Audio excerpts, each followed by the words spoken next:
Ás portas do IES Virxe do Mar de Noia, que iniciará o curso con 3 profesores menos que o pasado ano, a portavoz nacional do BNG denunciou os recortes que sufriu o sistema de educación pública, con 700 mestres menos.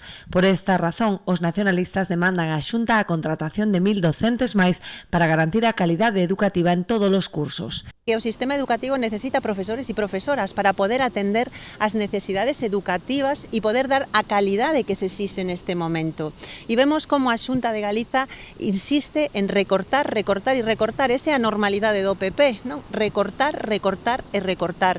E desde o BNG o que propoñemos é que se contraten 1000 profesores e profesoras máis para este curso escolar, porque a mellor forma de poder facerlle frente ás consecuencias educativas que nos deixa unha pandemia e avanzar nun ensino público de calidade. Ana Pontón propón ademais a creación dun fondo dotado inicialmente con 25 millóns de euros para bolsas educativas destinadas a rendas inferiores a 12.000 euros. E que hai que axudar as familias que o están pasando requete mal no medio desta crise de prezos.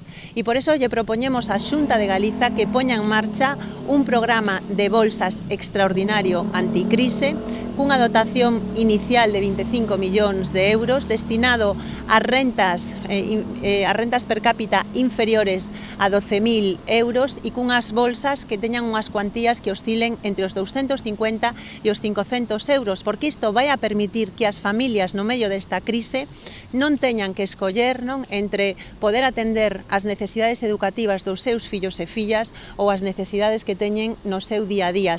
Os nacionalistas insisten ademais na necesidade de que tanto os libros de texto como o material escolar sexan gratuitos durante toda a etapa de ensino obrigatorio.